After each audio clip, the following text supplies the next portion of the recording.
In the last session, we saw how to use hash tables for searching applications. We looked at hash tables, saw that if the hash functions are not good enough, then there can be many collisions. We saw also one way of handling collisions, that is resolving collisions using chaining. We also observed that on average the search or insert or delete operations in such a table takes a constant time. We look at other techniques for resolving collisions.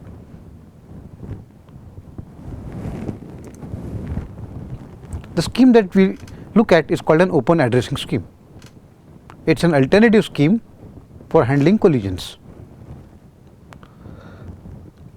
While using chains or chaining used for resolving collisions, we had to use pointers and we had to use two-dimensional structures, or we were storing information outside the table.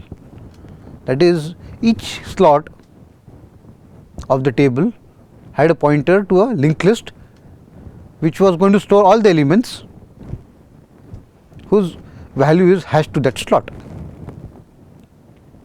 In open addressing scheme, unlike chaining, all the keys are going to be stored in the hash table itself.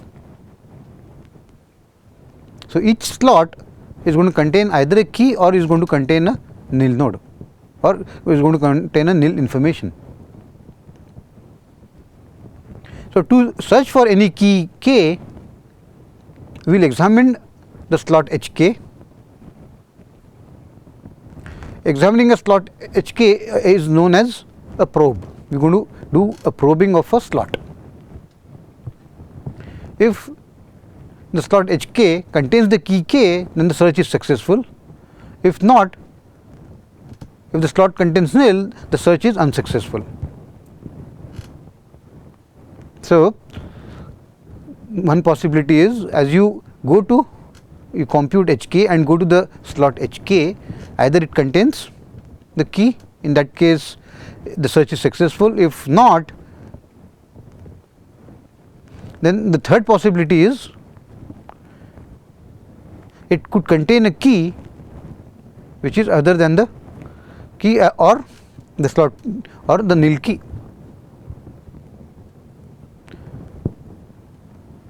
So, that does not mean the search is unsuccessful.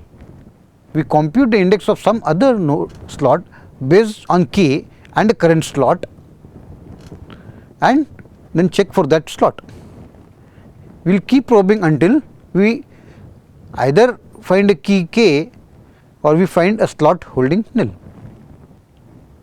Advantages of the open addressing scheme is it avoids pointers, and so one can use large tables, and advantages of using large tables is collisions are going to be minimum. So, open addressing scheme, by using large tables one can minimize the collisions.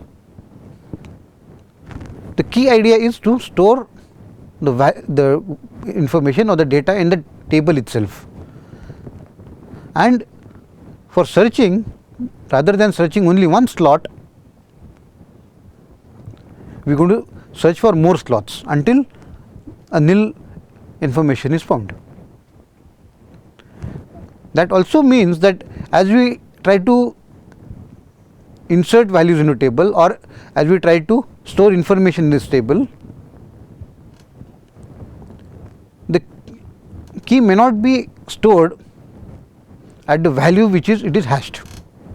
It can be stored at some other value which is going to be an offset of its hash value, and that is what is going to be achieved by doing what is called probing. So, if you want to do a search operation, as we said, we are going to search a sequence of slots. We are going to call such a sequence as the probe sequence. searching one slot is called a probe, and searching a sequence of slots is called a probe sequence. Now, the probe sequence must be permutation of the slot numbers. That means, if you have a table of size m, that is you have slots from 0 to m minus 1, then the probe sequence is going to be some permutation of this m numbers. To do a search, we examine every slot in the table if we have to. Any slot is examined only once. To accommodate this, we have one more parameter in our hash function.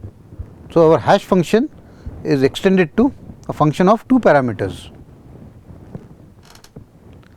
So, now the hash function h is from u cross, that is the Cartesian product of the universe of keys, which is u, and the probe number, which is going to be between 0 to m minus 1.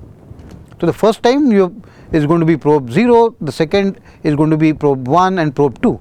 So, first time you are going to search, your probe value or probe number is going to be 0. If it happens that we find an information there which we are searching, then it is a successful search. If it is nil, we stop. If there is some other value, then we go to some other slot which is decided by this function. So, hk0, hk minus 1, hk minus 1 is a sequence of m probes, and it should be a permutation of 0 to m minus 1.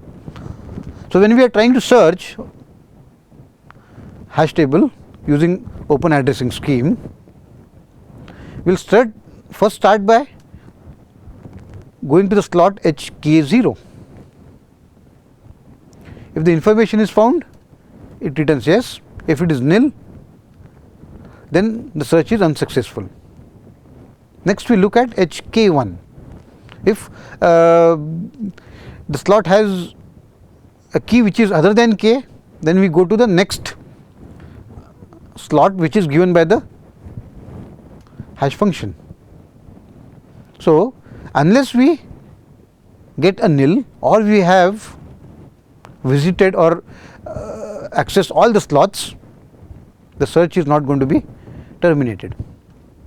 Therefore, your probe sequence should be a permutation of 0 to m minus 1. So, if you want to insert into a hash table with an open addressing scheme, we will first start with the probe sequence with I equal to 0. So, we will compute first hk0. Right. So, the first key is the key k is the key which you have to insert into the hash table. So, first we compute hk0. Now, if hk0 is going to be empty, correct. So, you will write j as hk0, and so if you look at T of j, T is the table.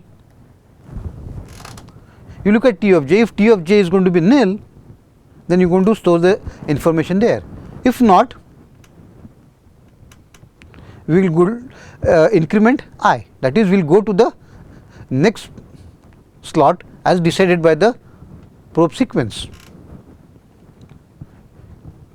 We will keep on doing this until we have visited all the m slots.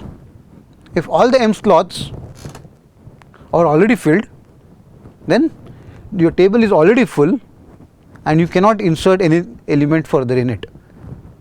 So, it will return an overflow condition.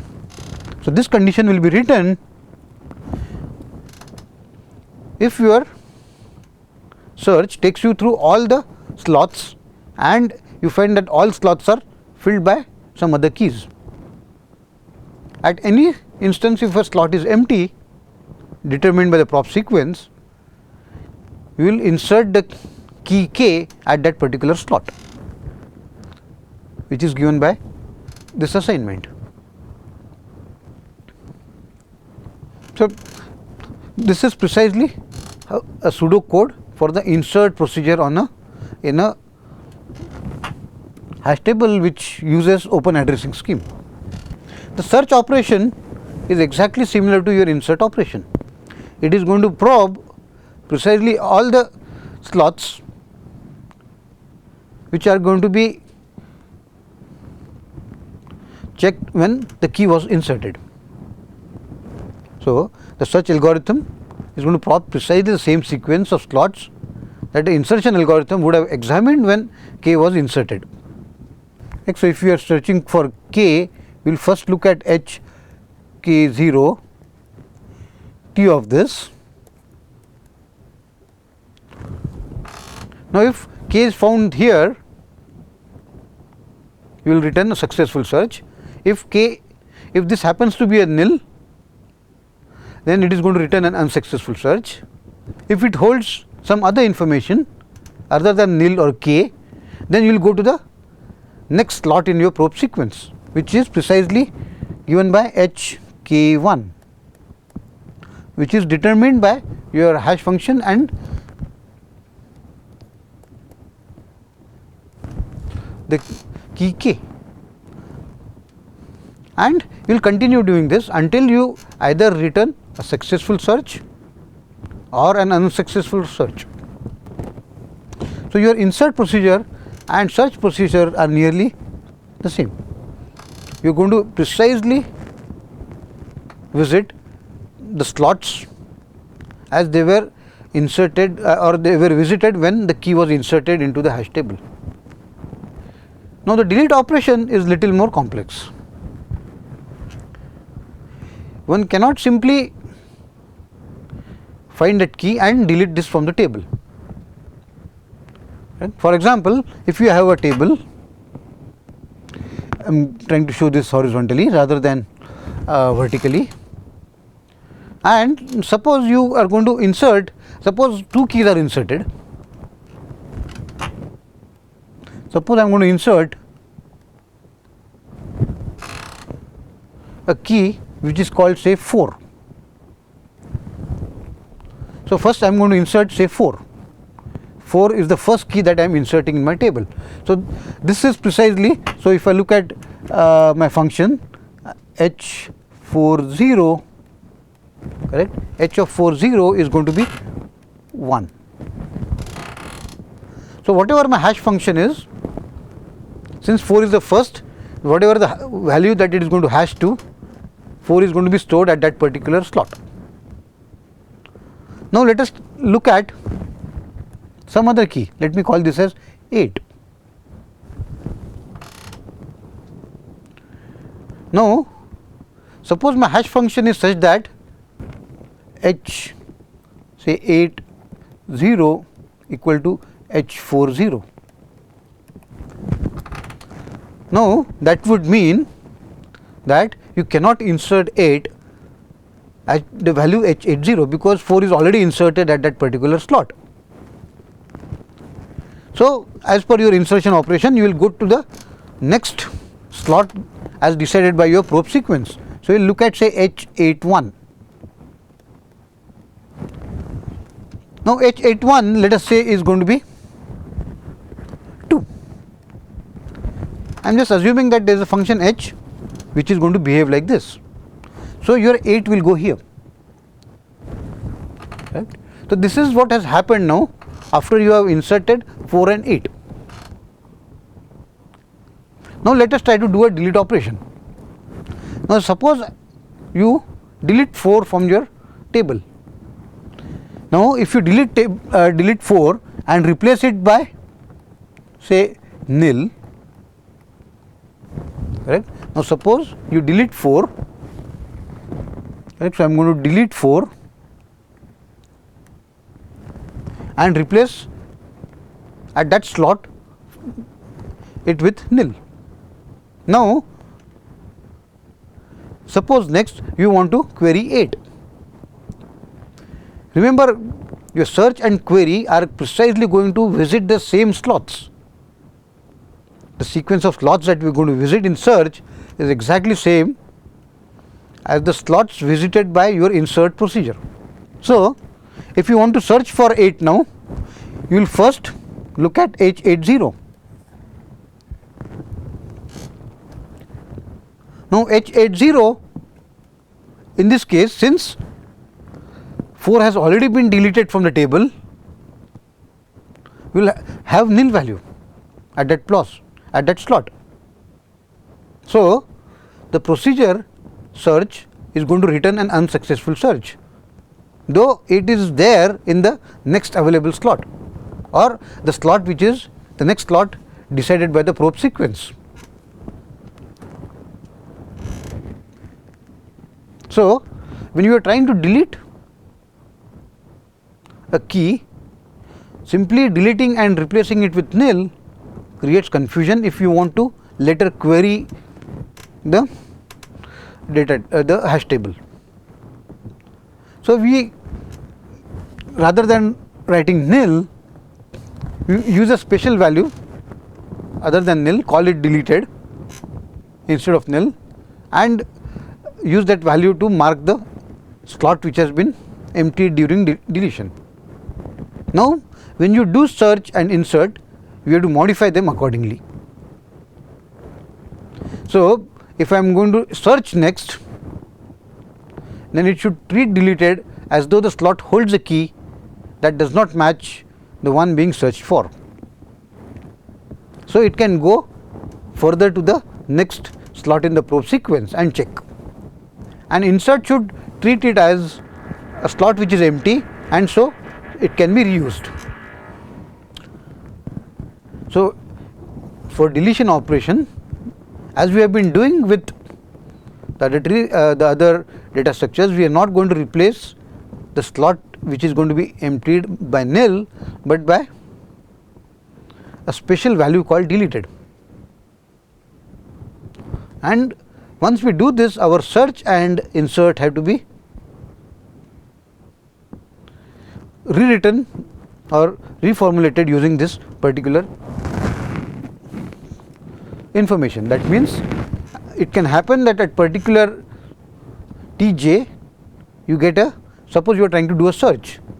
So, if I get the two possibilities now, either Tj can be k or it can be deleted, or the special value that we are going to store there, which means we have to go further in our procedure, or we have to go to the further slot decided by the probe sequence.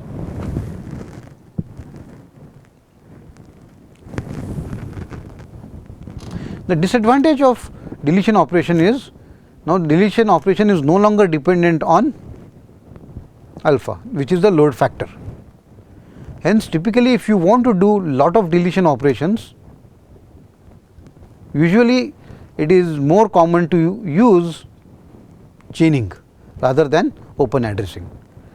So, if you know beforehand that you are going to have lot of deletion of data from your table, it is advisable or it is more efficient to use chaining rather than open addressing scheme.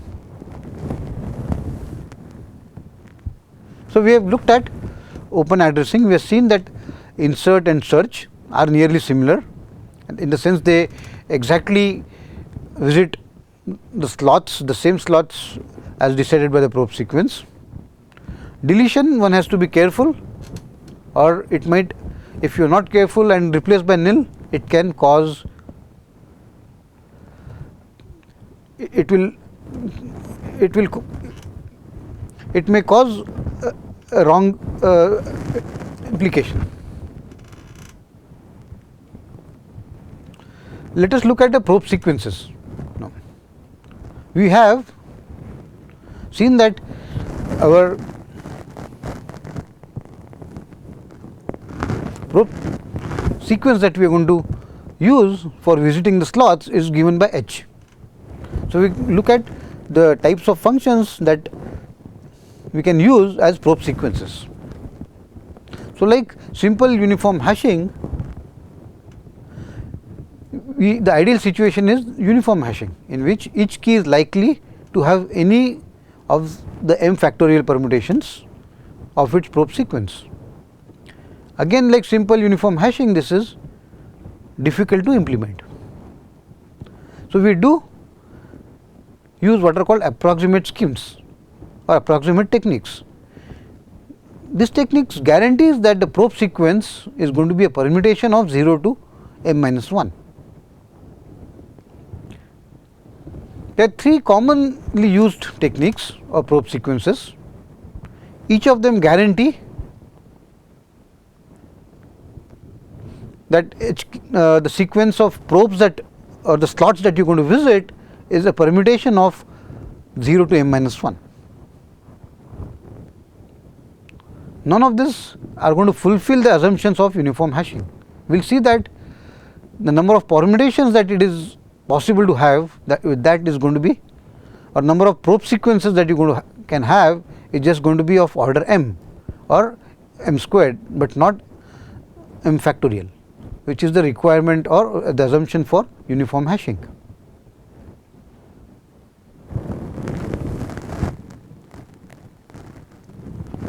So, the first example is of linear probe. In a linear probe, your function h k I is defined as follows. So, k is the key that we want to insert or search, I is the probe value or the probe number.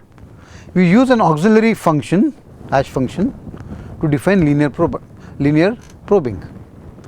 The initial probe determines the entire probe sequence.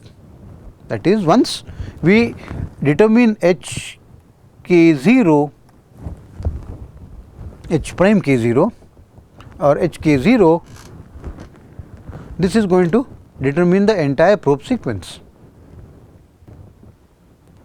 So, once we know h k 0, and if h k 0 is already occupied or already has information, we go to the next available slot, which is given by this, and so forth. So, we go up to T m minus 1, and if T m minus 1 is also full, we wrap around the table. Okay. So, what does that mean is, if I have my table like this,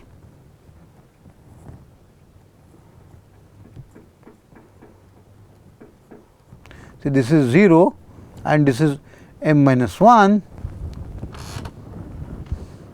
my h k 0, so say my T h prime k is here,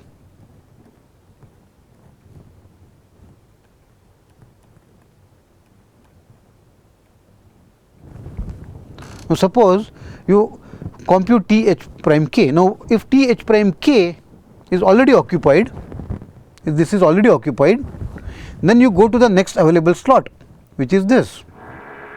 If this is also occupied, you go to the next slot. Linear probing, in the sense, you go to the immediate next slot and check whether it is available for insertion. Even this you will check if it is this. If this is also fill, you will wrap around and try to find this until you come back here. If all the slots are full, the procedure will return an overflow. If not so, then it will find an empty slot where k is going to be inserted. It is easy to observe that only m distinct probe sequences are possible.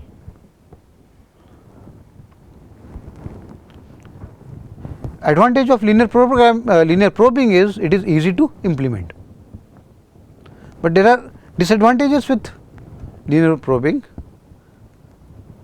Typically, there are long runs of occupied sequences build up. So, you have to do so your probe sequence gets larger and larger. Such a situation is called primary clustering. So, usually linear probing suffers from primary clustering. So, primary clustering is you get a long sequence of occupied slots. Okay. So, like in this case, all the slots are occupied, and so you have to wrap around. So, though linear probe is easy to implement, it suffers from primary clustering. Let us look at an example of a linear probe. So, your auxiliary function is here. So, this is your auxiliary hash function. So, this is the auxiliary hash function. Your probe sequence is determined by this, and let us try to insert keys in this order. Now, you look at 18. So, you will compute 18 mod 13, I is going to be 0. So, when you compute this, you are going to compute H K 0. There is a misprint here, this should have been H X I. So, we are going to compute H K 0, which is given as this. So, this will be 18 mod 13. So, this will get me 18 mod 13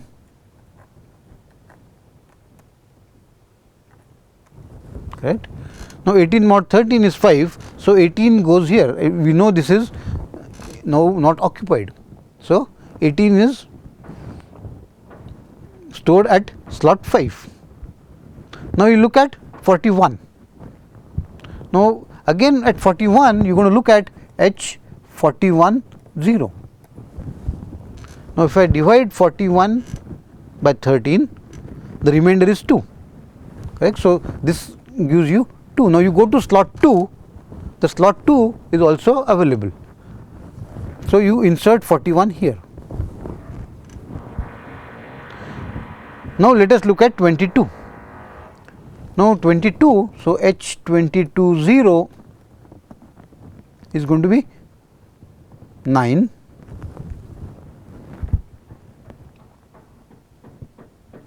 And again we see 9 is free, so 22 will go here.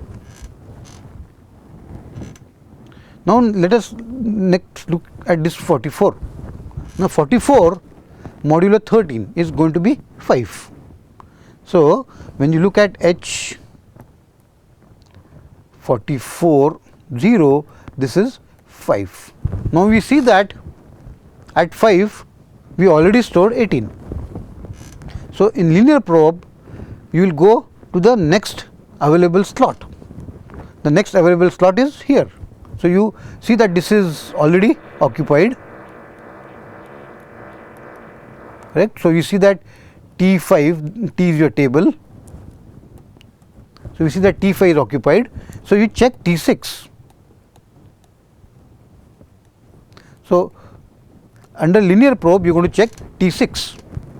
Now, T6 in this case is going to be free. So, you put 44 here and keep on continuing this. So, here in the first slot that you visited, 18 was already present. So, you could not insert 44 there. So, you went to the next slot which was decided by the linear probe, and that happened to be empty. So, 44 was inserted there. Similarly, now you look at 59. Okay. So, 59 we know modulo 13, that is H 59 0 is 7. So, this is vacant. So, T7 has gone here. Now, let us look at 32. Now, 32, now as you are trying to insert 32, we look at H 32 0. H 32 0 is nothing but 32 mod 13, which is, so 13 to the 6. So, this is going to be 6. So, you check for T6. So, check T6. Now, your T6 is already full. So, you cannot insert at T6. So, you go to the next slot. Now, check T7. In this case, T7 is also full. So, you now check T8. T8 is vacant. So, 32 is inserted here. Correct. So, that is the way the linear probe is going to work. So, you look at where it is going to be first hash 2. If that is full or that has already been occupied, you move one slot to the right. Keep on doing this until you find a slot which is empty, or you reach a conclusion that your table is full and no more elements can be inserted. In such a case, an overflow will occur. So, the linear probe is very easy to implement, but as we see that if you have more number of keys, we will have a large number of consecutive slots which are going to be occupied. To overcome disadvantages of clustering, we do use what is called quadratic probing. So, in a quadratic probing, it's similar. You have an auxiliary hash function. The initial probe position is T h prime k. The later probe positions are offset by amounts that depend on the quadratic function of the probe I. Next, so instead of now having a linear, in linear probing we just move to the next available slot. In this case, the next slot or the offset is found by a quadratic function of the probe number I. Here you have to constrain C1, C2 and M so that we get a full permutation. So, one has to make a wise choice of C1, C2 and M. Though it overcomes primary clustering, it suffers from what is called secondary clustering. That is, if two keys have the same initial probe position, then their probe sequence remains the same.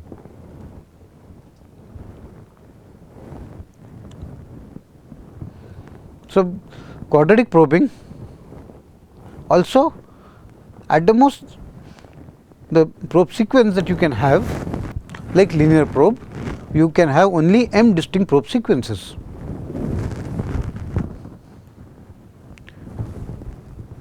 Here, advantage with linear probing is that the way it is defined,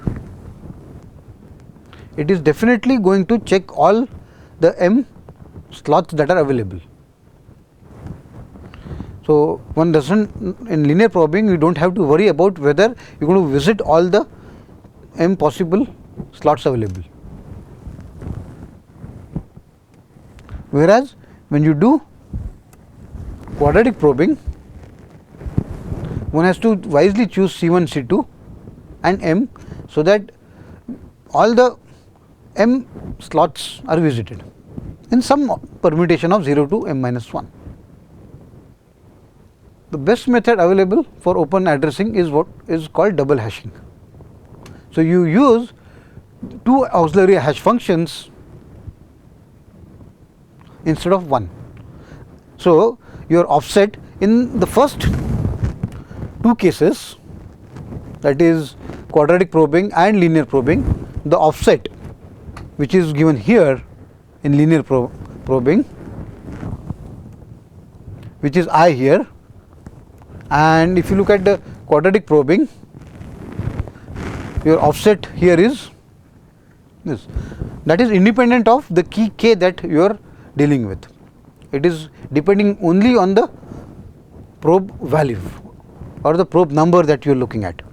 So, that is a disadvantage, or that makes it constrained in terms of the offsets that we are going to look at. So, in double hashing, the offset that you look at, so that is the offset we look at, that depends upon both I, which is the probe number, and a value k. So, there are more chances of having a better probe sequence. Also, this is better because since you have h1 k and h2 k, and k can take the value between, you have m square different probe sequences possible, right. You have h1 k, you have m possible for this sequences, you have m possible sequences for this. So, in all you have m squared possible probe sequences. So, this is closest to the idea of uniform hashing, though far away from uniform hashing in terms of number of probe sequences that it can generate. Uniform hashing will generate all possible m factorial, whereas in double hashing it is m squared. There are some guidelines on how to choose m. So, choose m to be a power of 2 and h2k always return an odd number, or m is a prime and h2k is between 1 and m. So, this conditions one has to take care in defining the hash functions. So, using two auxiliary hash functions, the first hash function gives the initial probe, the other hash function gives the offset by which you have to examine the slots. We need to have h2k relatively prime to m, so that the full permutation of 0 to m minus 1 is achieved. This is an example of double hashing. Here we have our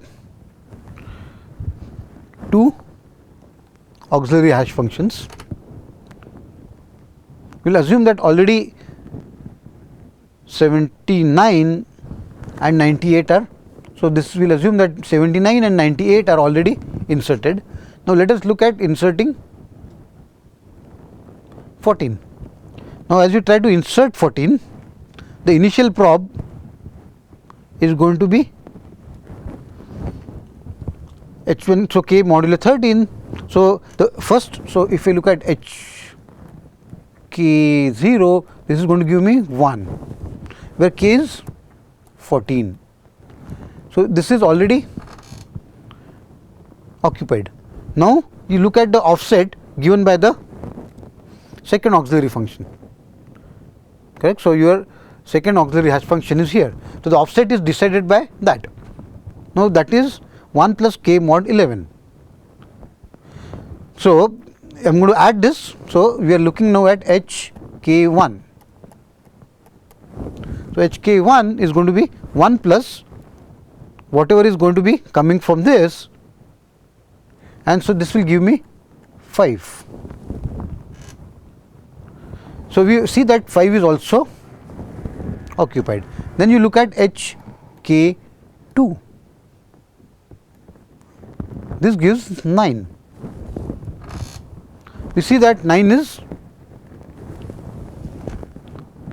empty. So, we insert 14 at that particular slot. So, advantage with double hashing is the offset by which we examine the slots depends upon both the probe number as well as the key that is going to be inserted. We just observe this result without actually proving them. The expected number of probes in an unsuccessful search when you use open addressing scheme is at most 1 upon 1 minus alpha, where alpha, as you recollect, is the load factor, and we know search and insertion are nearly the same algorithm. So, insertion also is going to take a time which is at most 1 upon 1 minus alpha. Therefore, if alpha is constant, if you recollect, if n is of order m, where n is the number of keys in your universe and m is the number of slots, and if n is of order m, then alpha is a constant, and in such a case your search and insertion takes constant time on average. Remember, performance of open addressing in terms of search and insertion is going to take a constant time on average. Thank you.